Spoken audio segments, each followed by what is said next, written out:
नमस्कार दोस्तों। एक प्रश्न आया है और बहुत ही गहरा प्रश्न आया है। आशुतोष जी ने पूछा है मुझसे, तो उस प्रश्न पे विचार करते हैं। और मैं चाहता हूँ कि उन प्रश्न के जरिए मैं सिर्फ उन्हें ही नहीं, उन तमाम लोगों को ये जवाब दे सकूं जो इस प्रश्न के हकदार हैं, जिनके मन में ये प्रश्न उठा है या उठ रहा है। उन तमाम लोगों तक मेरी आवाज़, मेरे वीडियो पहुंच सके। तो वो पूछते हैं कि भगवान, क्या इच्छा होना इतनी बुरी बात है कि जितने भी ऋषि मुनि हुए हैं या आजकल के जो बाबा लोग होते हैं, वो इच्छा का दमन करने के लिए कहते हैं। और वो कहते हैं कि बुद्ध भी बोले कि इच्छा होना ही दुख का कारण है। Expectation is the cause of unhappiness. जो भी सौरो है, दुख है, उसका कारण इच्छा है। तो क्या आत्मज्ञान इच्छा का अंत है? क्या भगवान राम, भगवान कृष्ण, भगवान शिव, बुद्ध भगवान या महावीर भगवान ये सब इच्छाओं से परे थे? क्या उनके भीतर इच्छा नहीं थी?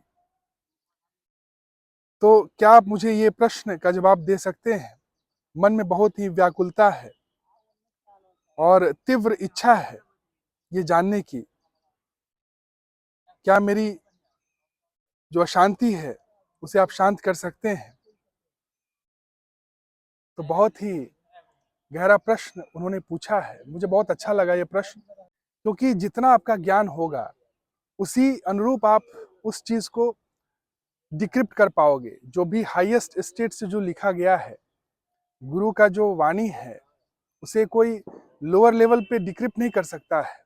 उसे मिस इंटरप्रेट कर देता है, और मिस इंटरप्रेटेट करके जो गुरु के उपाधि आजकल जो लेकर बैठे हुए हैं, वो लोग क्या करते हैं, उस जो परम ज्ञान है उसे मिस इंटरप्रेट कर देते हैं। और वो कहते हैं कि इच्छा होना ही दुख का कारण है, दुनिया में इच्छा ही सबसे बुरी बात है। लेकिन मैं कहता हूँ कि इच्छा होना बुरी बात नहीं है। मैं तो यहाँ तक ये कहता हूँ कि इच्छा से ही संसार है। अगर इच्छा नहीं हो तो संसार रहेगा ही नहीं, क्योंकि गहन सुषुप्ति में ही इच्छा का अंत हो सकता है। इच्छा तो रहेगा ही, अगर इच्छा नहीं है तो संसार नहीं है। इच्छा होना गलत नहीं है, अज्ञानता होना गलत है। अगर आप अज्ञानी हैं तो वो आपको हमेशा दुख देगा। सबसे पहले तो हम जब अज्ञानी हैं, हमें ज्ञान नहीं है, तो हमें ये जो भौतिक चीज का जो इच्छा रखते हैं, ये मिल जाए, ये पद मिल जाए, प्रतिष्ठा मिल जाए, या इतना पैसा मिल जाए, ये इच्छा रखना हमें दुख देता है। क्योंकि हम भटकते हैं, हम गिरते हैं, हमें मालूम नहीं होता है, हमें अंदर बोध नहीं है। वो उसी तरह हुआ जो अंधेरे रूम में हम तमाम चीज की इच्छा रख रहे हैं, लेकिन हम टॉर्च की इच्छा नहीं रख रहे हैं, लाइट की इच्छा नहीं रख रहे हैं। ठीक उसी तरह इस संसार में अगर हम और तमाम तरह की इच्छा रख रहे हैं, लेकिन हम आत्मज्ञान या आत्मबोध की इच्छा नहीं रख रहे हैं, उसको प्रायोरिटी नहीं दे रहे हैं, तो ये यहाँ पे गलत हम जाते हैं। यहाँ पे हमें भूल होती है, हमसे हम गिरते हैं, हमसे मिस्टेक्स होता है। ये सबसे बड़ी दुख का कारण है। लेकिन हम आत्मज्ञान की इच्छा अगर रखते हैं और आत्मज्ञान हमें हो जाता है, तो सब कुछ प्रत्यक्ष दिखने लगता है हमें। उस समय हम कुछ गलत इच्छा नहीं रख सकते हैं, क्योंकि हमें सब कुछ मालूम है। लाइट में तो सब कुछ आपको मालूम है ना, कहाँ क्या रखा हुआ है, आप कभी गिरोगे नहीं, है कि नहीं? तो आपको कभी दुख नहीं होगा। तो आत्मज्ञान दुख का अंत है। और क्या आत्मज्ञान इच्छाओं का अंत है? तो मैं ये कहता हूँ कि आत्मज्ञान इच्छाओं का अंत नहीं है। आत्मज्ञान के बाद भी इच्छा, प्रकृति में ऐसा बनाया गया है कि आत्मज्ञान के बाद भी इच्छा रहती है, लेकिन वो सही इच्छा रहती है। वहाँ पे शोषण भाव वाला इच्छा नहीं रहेगा कि आप किसी का शोषण कर लें।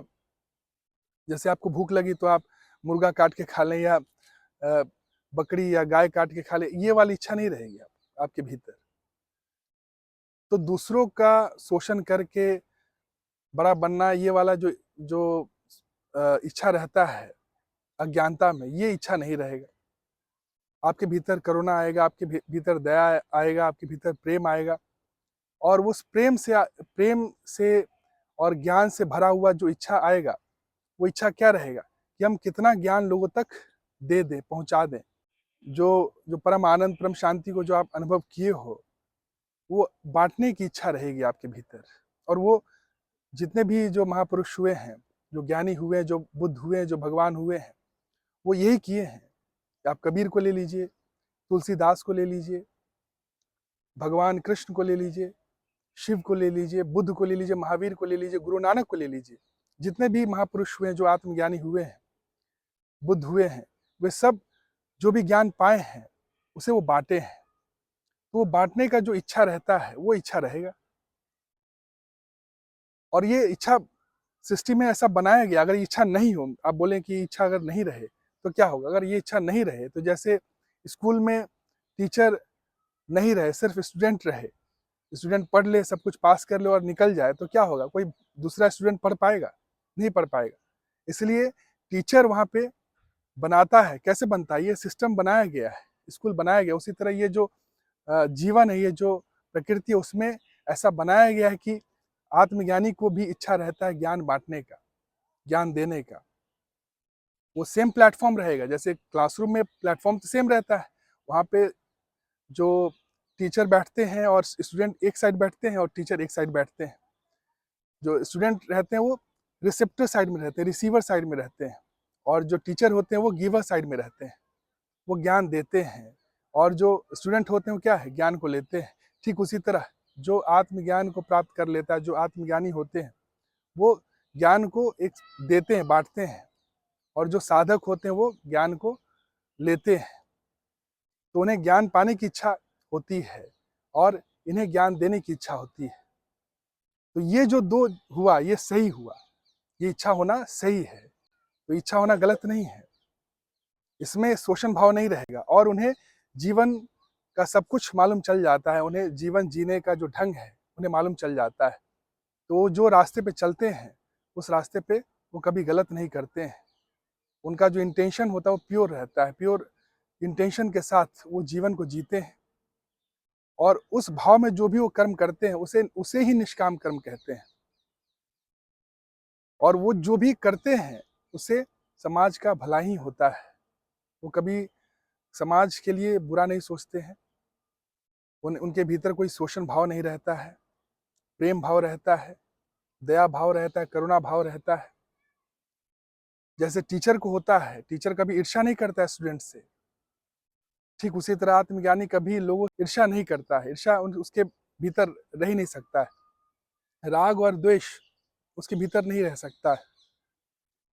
तो वो जो इच्छा करता है उसके भीतर प्योर इंटेंशन रहता है। वो पात्रता देखता है कि किसके भीतर वो पात्रता है, वो ज्ञान पाने का जो प्यास है किसके भीतर है, फिर उसे वो ज्ञान देते हैं। तो ये ऐसा सिस्टम बना हुआ है। ये लाइफ प्रकृति है, ये पूर्ण है, इसमें सब कुछ है। जो भी चाहिए वो सब कुछ है। तो यही है। बाकी अगर आपको कोई भी क्वेश्चन हो तो आप बेझिझक कमेंट सेक्शन में पूछ सकते हैं। और अगर वीडियो अच्छा लगे तो लाइक, कमेंट और शेयर जरूर करें, ताकि और लोगों तक वीडियो पहुंच सके और लोग भी आपके द्वारा लाभान्वित हो सके। Thank you. Have a nice day. प्रणाम।